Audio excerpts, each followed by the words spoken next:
ABBA dazzled the world with glittering costumes, flawless harmonies and songs that seemed to radiate pure joy. But behind the sparkle stood Benny Andersson, the quiet architect of their sound, who rarely stepped into the spotlight. At 78, Benny has finally admitted what fans long suspected but never truly heard. ABBA's greatest songs weren't born out of happiness, but out of pain, escape and fragile humanity. While Agnetha and Frida carried the spotlight, Benny stayed in the shadows, the unseen craftsman layering chords of heartbreak beneath melodies of joy. For decades, he let the music speak what he couldn't say, even as it built walls between him and the people who needed him most. Now, after a lifetime of silence, Benny confesses the truth. ABBA didn't survive because they were perfect, they survived because they were broken, and music was the only thing holding them together. By the mid-1970s, ABBA had become one of the most recognizable groups on the planet. After winning Eurovision in 1974 with Waterloo, their fame skyrocketed.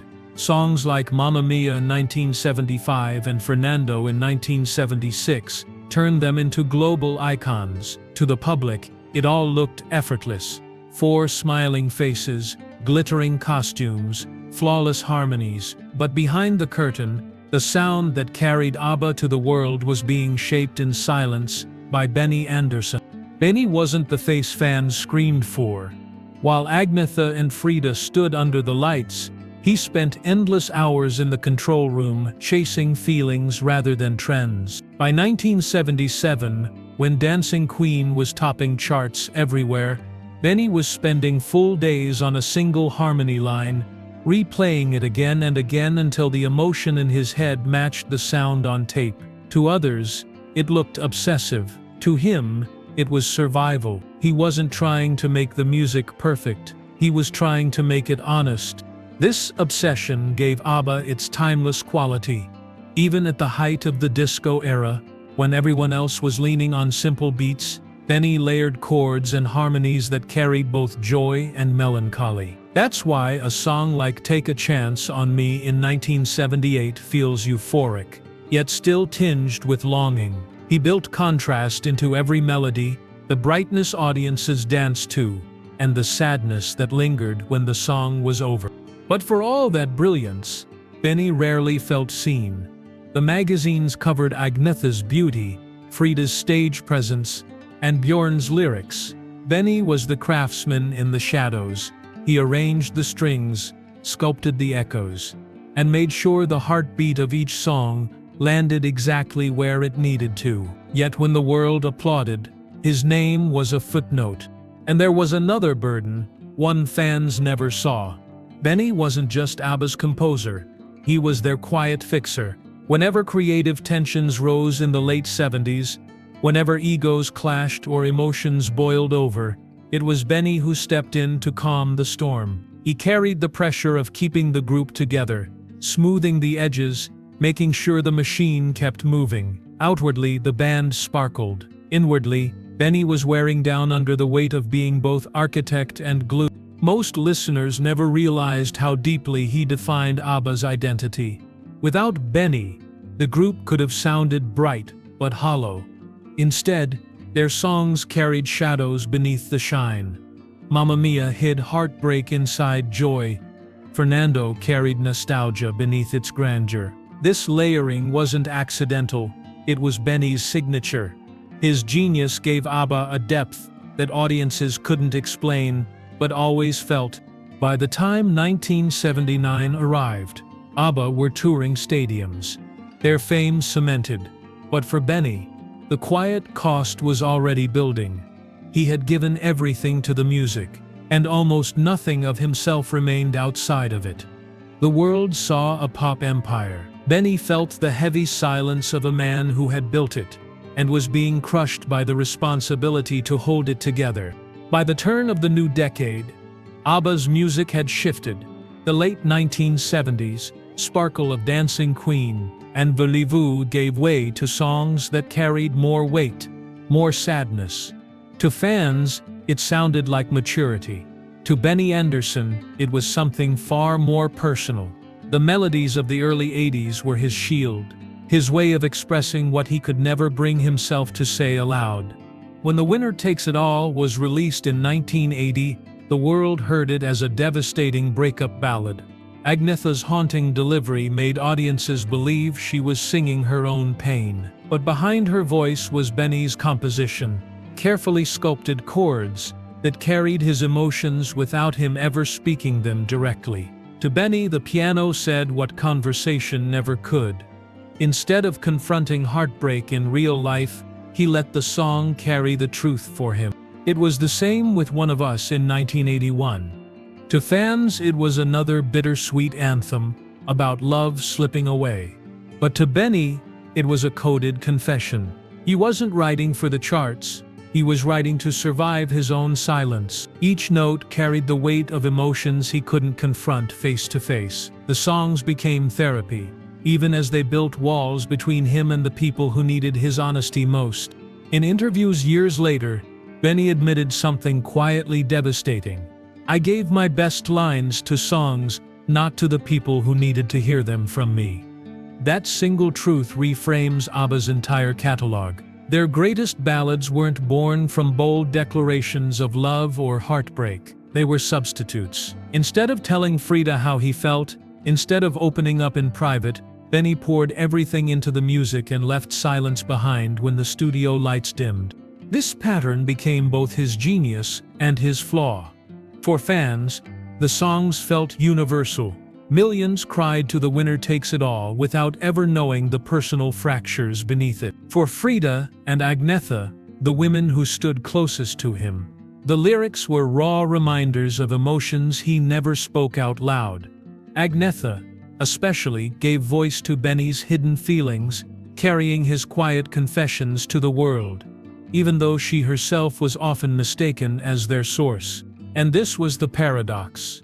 Benny could move strangers across the globe to tears, but he struggled to connect with the people sitting beside him. Vulnerability in song felt safe. Vulnerability in conversation felt unbearable. To outsiders, this looked like brilliance. To those inside ABBA, it could feel like distance.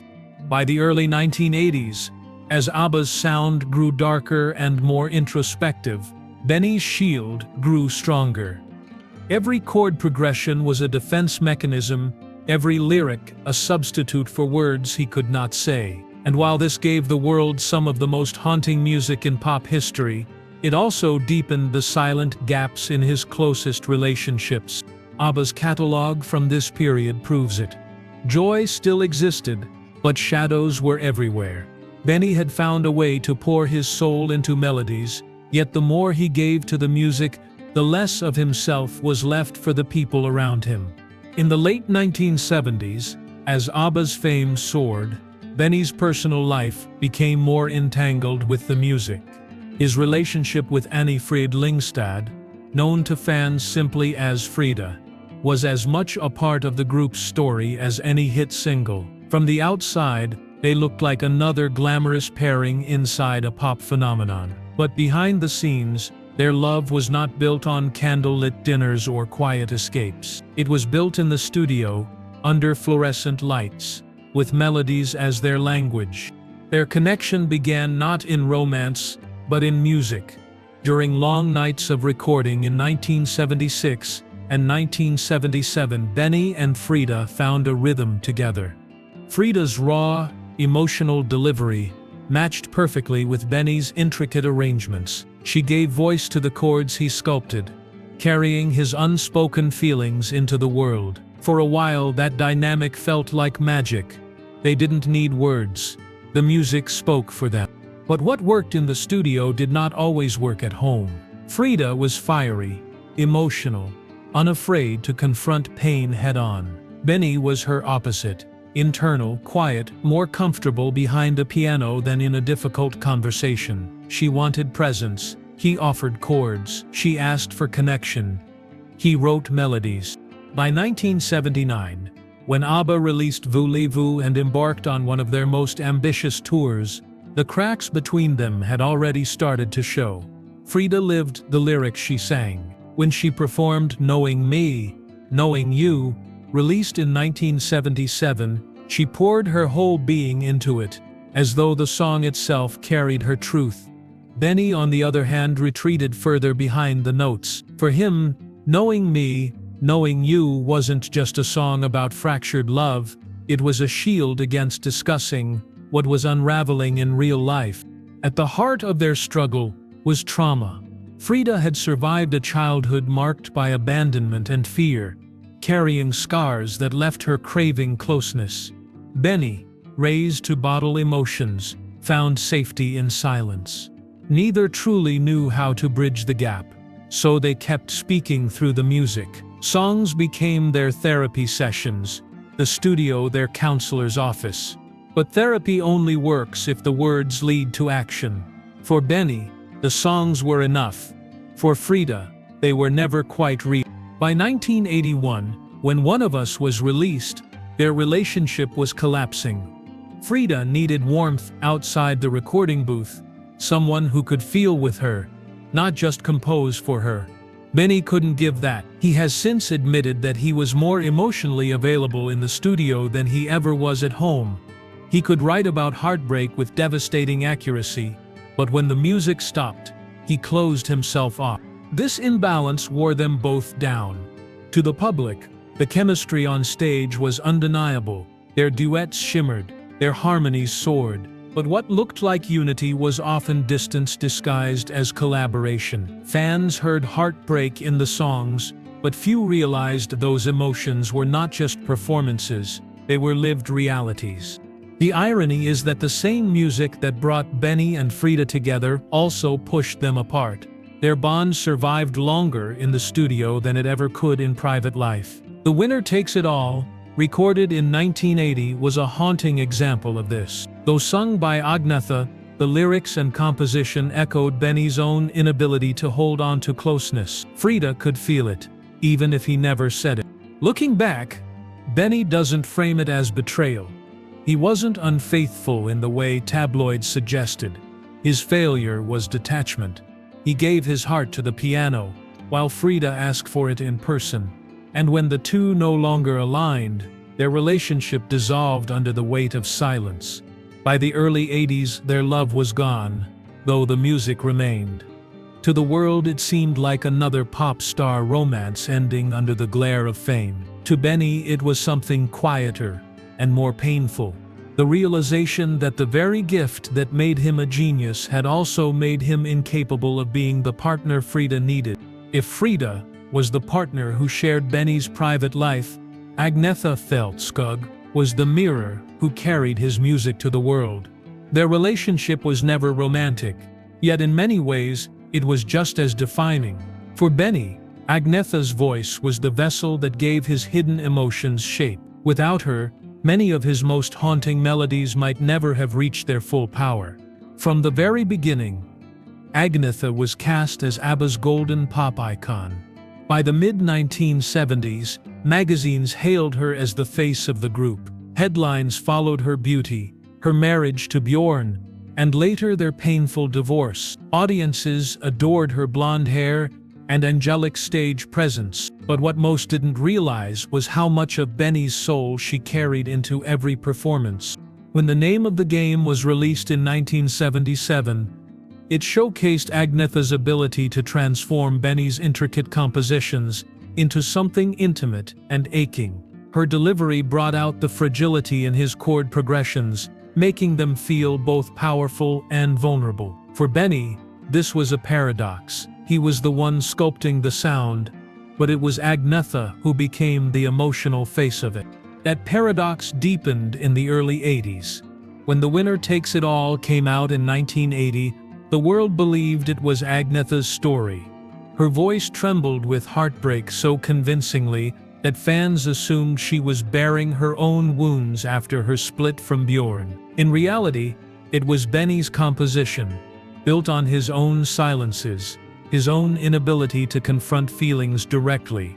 Yet because Agnetha was the one singing it, the song became tied to her identity. She embodied his emotions so completely that people forgot they were his. This dynamic left Benny in a strange place. On one hand, he admired Agnetha deeply. He has said in later reflections that she had a unique gift for channeling vulnerability, giving melodies a humanity that no instrument could. On the other hand, it stung to watch the world credit her for emotions that had originated in his private battles. He didn't resent her. He resented the perception. He poured his soul into the music, but she was the one who carried the applause. By 1981, when One of Us became another bittersweet hit, this tension was unmistakable. Agnetha delivered the song with such sincerity that fans believed every word was hers. Once again, Benny's hidden pain had been translated into her public heartbreak. It created a strange intimacy between them, one where Agnetha gave voice to Benny's feelings more clearly than he ever could in conversation. He later admitted that sometimes he felt closer to her through her singing than he did to people in his personal life. It was a one-way intimacy, fragile and haunting. But this closeness also widened Benny's sense of invisibility.